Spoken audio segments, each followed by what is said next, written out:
It will take some time, but that is a revolution అవుతుంది. For the last 10 years 8.8% growth వచ్చిన ఏకైక రాష్ట్రం ఆంధ్రప్రదేశ్ అగ్రికల్చర్లో, వ్యవసాయం. నేను వాస్తవంగా ప్రజల్ని, రైతుల్ని మనస్ఫూర్తిగా అభినందిస్తున్నాను. ఇది రాబోయే రోజుల్లో ఇంకా పెరుగుతుంది. ఇండియాకే కాదు, ప్రపంచానికే ఫుడ్ బాస్కెట్గా తయారవుతుంది ఆంధ్రప్రదేశ్ రాష్ట్రం. ఎక్కువగా ఫ్రూట్స్ కానీ, లేకపోతే అక్వాకల్చర్ కానీ, మీట్ కానీ, డైరీ కానీ, ఇవన్నీ అంత పొటెన్షియల్ ఎక్కడుంది, అంత ప్రోగ్రెస్ ఫార్మర్స్ ఉన్నారు.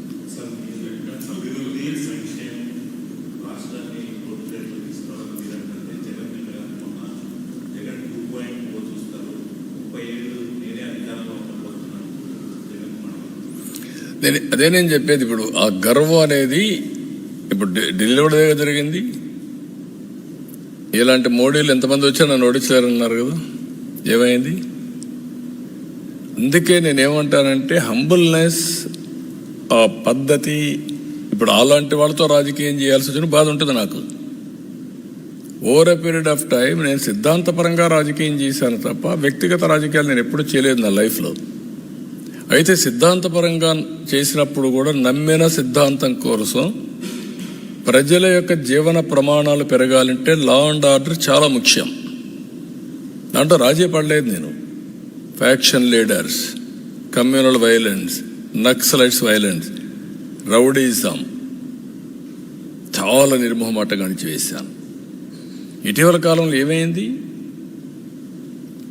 ఎక్కడ చూసిన డ్రగ్స్, గంజాయి. ఇప్పుడు తగ్గిందా లేదా? కంట్రోల్ చేసామా లేదా?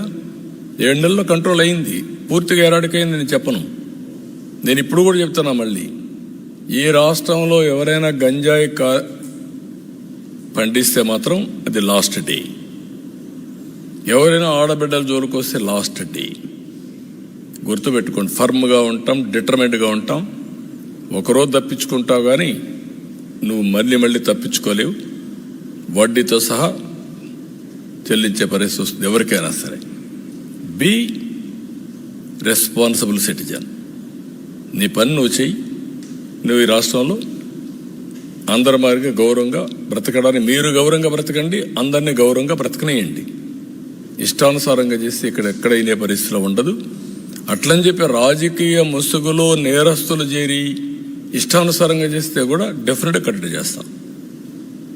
అది చేయకపోతే కూడా తప్పే అవుతుంది.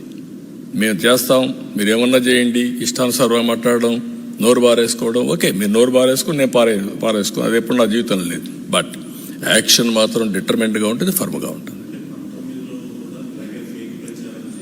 నేనేమంటానంటే అప్పుడు అందుకే 95 సీఎం అన్నాను. నరేంద్ర మోడీ గారి పైన ఎంత ప్రచారాలు చేస్తున్నారు, ఏమైంది? ప్రజల అప్రమత్తంగా ఉండాలి. That is important.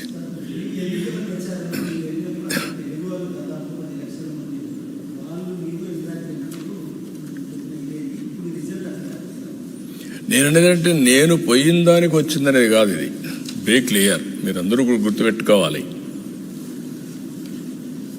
ప్రధానమంత్రి నరేంద్ర మోడీ గారి పైన నమ్మకం ఇది. ఆయన అవలంబించే మోడల్ ఈజ్ రైట్ మోడల్ అని ప్రజలు విశ్వసిస్తున్నారు. అందుకే 3 సార్లు గెలిచారు. గుజరాత్లో 5 సార్లు గెలిచారు. ఆ నమ్మకం అనేది అక్కడ ప్రజల్లో చైతన్యవంతమైన ప్రజానీకం. ఇప్పుడు మీరు అడుగుతున్నారు, అక్కడ మళ్ళీ వేరే వాళ్ళు గెలుస్తారని నమ్మరు. ఆయనకి ఇప్పుడే డౌట్, మళ్ళీ 2.0 వస్తానన్నాడు. అంటే మీకు ఇప్పటి నుంచే మళ్ళీ ఫియర్ సైకో స్టార్ట్ అయిపోతా ఉంది. వాడు వస్తే ఏమవుతుంది, మళ్ళీ నిద్రపోతావా లేదా, ఏమైపోతాం అంటే దాంతో మనం ఇంకొంచెం నర్వస్ అయ్యి ఇంకా ఎక్కువ తప్పులు చేయాలని చూస్తాం. I'm not interested in that. I want deal firmly everybody equally. కాబట్టి మీరు అన్ని దాంట్లో ఒకటే గుర్తుపెట్టుకోవాల్సింది ఏంటంటే, model is same, people are different, but ultimately every citizen is thinking same. యూనిఫామ్గా అదే ఆలోచిస్తాడు. ఓసారి మోసపోతారు. మోసగాళ్ళు ఉన్న దగ్గర మోసపోతారు. మోసగాళ్ళు లేకపోతే కొంచెం స్ట్రైట్గా పోతూ ఉంటారు. అది వచ్చింది. దాన్ని ఇప్పుడు ఎక్స్ట్రా ఎఫర్ట్ పెట్టాలి. ఇక్కడ ఈ పొల్యూషన్, పొలిటికల్ పొల్యూషన్కి ఈ ఇంటర్నెట్లో పెట్టే సోషల్ మీడియాలో పెట్టాడంటే నేను ఎక్స్ట్రా ఎఫర్ట్ పెట్టాలి everyday. That is biggest task. నేను అందరికంటే బాగా పనిచేసి సంపద సృష్టిస్తానని చెప్తున్నాను. నీ సంపద ఎవరికి కావాలి? నువ్వు కక్ష తీర్చుకో, లేకపోతే నన్ను తిట్టు అంటే నేను ఎక్కడ తిట్టగలుగుతానవన్నీ? రాజకీయాల్లోకి వచ్చింది పబ్లిక్ని తిట్టడానికో లేకుంటే ఇయ్యడానికి కాదు కదా. దుర్మార్గుల్ని హ్యాండిల్ చేయాలి. No question of compromise. అవినీతి పరులు గుండెల్లో నిద్రపోవాలి. No question. At the same time political victimization ఏం రాలా. నా life is not meant for that. కానీ అండర్ ఎస్టిమేట్ చేసి నాతో ఆడుకోవచ్చు అనుకుంటే మాత్రం నేను కూడా ఒక్కొక్కసారి మోసపోతాను, కానీ ఎప్పుడు మోసపోను. అప్రమత్తంగా ఉంటే ఎవడు ఎక్కడ పెట్టాలో అందరిని అక్కడ పెడతాం. ఓకే.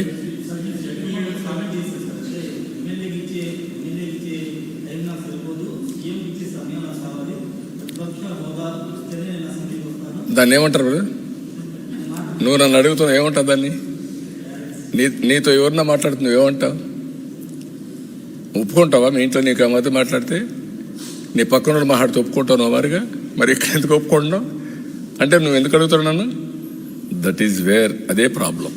మీకు అక్కడే చెప్పాలా మీకు ధైర్యం ఉంటే. ఏమయ్యా నీకు ఎమ్మెల్యేగా ఓటేశారు, ఎంపీగా ఓటేస్తే ఎంపీగా ఉంటాడు తప్ప ప్రతిపక్ష స్థానానికి వేయకపోతే నాకు ప్రతిపక్ష స్థానం ఇవ్వాలి, పీఎంతో సమానంగా ఇవ్వాలంటే ఎందుకు ఇస్తారండి? ఎందుకు ఇవ్వాలంటున్నా? ఎవరిస్తారు? బ్యూటీ ఆఫ్ డెమోక్రసీ అర్థం చేసుకోకపోతే, ప్రజాస్వామ్య విలువలు అర్థం కాని వాళ్ళకి ఈ మరిగిన ఉంటారు. వితండవాదాలు చేస్తే ఎవరు సమాధానం చెప్పలేము.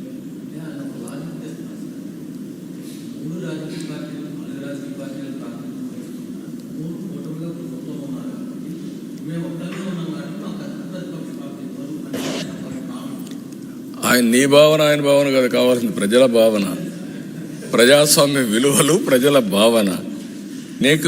నేను ఎగతాళి చేయడం లేదు. Will respect people. మీరు పేపర్లో రాసినా వాస్తవం ఉంటే నేను వింటాను. ఇష్ట ప్రకారం రాస్తే నేను వినకపోవచ్చు, చదవకపోవచ్చు. అదే సమయంలో నేను నీ మీద బురద జల్లేస్తాను, గుడ్డగాల్చి ముఖానేస్తా, కడుక్కొని ఎవ్రీడే కుదరదు. I have to say very emphatically. Damage చేస్తాను, ఇదే మరి చేస్తాను అంటే కుదరదు. That is where I'm saying. మీ డెమోక్రసీలో ఎందుకంటే నేను ముఖ్యమంత్రి స్థానంలో కూర్చుంటాను, నాకు ఓట్లు వేసారంటే ఎట్ అవుతుందండి? Be clear. ఒక ప్రైమ్ మినిస్టర్ని, ఒక ప్రెసిడెంట్ని, లేకుంటే ఒక చీఫ్ మినిస్టర్ని ఎన్నుకునేది ఆ రాజకీయ పార్టీకి ఓట్లు వేసినప్పుడు వస్తారు. 1/10 ఓట్లుంటే ప్రతిపక్ష స్థానం ఇస్తారు. మెంబర్స్ని పెట్టుకొని ప్రపోర్షనేట్గా టైం ఇస్తారు. అది ఇప్పుడు ఎస్టాబ్లిష్ చేయలే. మనతోనే రాజకీయాలు రాలా, మనతోనే కొత్త ఇది రాలా. ఎప్పటి నుంచో ఉంటే సాంప్రదాయాలు ఇవన్నీ. ఢిల్లీ పార్లమెంట్లో సేమ్ థింగ్ ఫాలో అవుతున్నారు, మన అసెంబ్లీలో సేమ్ థింగ్ ఫాలో అవుతున్నాం. కడాన మీరు పేపర్లు, ఇప్పుడు అన్ని పేపర్లు వస్తారు అక్కడికి, టీవీలు.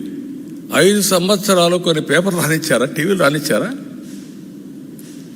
మీరు విలువల గురించి మాట్లాడడం ఏంటి? Will maintain that values, but exploitation అంటే మాత్రం కుదరదు. నేను ఐఎమ్ వెరీ ఫర్మ్ అన్నట్టు.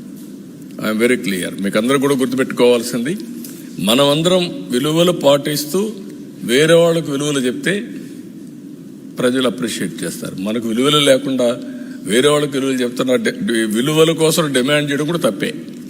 అదే జరుగుతుంది ఇప్పుడు ఈ రాష్ట్రాల్లో. నేను అందుకే ఆ మాట చెప్పాక వాళ్ళు పడుతున్నారు కాబట్టి నాకు ఎందుకని నేను చెప్పలా. కాదు, అలాంటి వాళ్ళు విలువలు మాట్లాడడం ఎందుకంటున్నా. ఓకే అమ్మా, థ్యాంక్ యూ.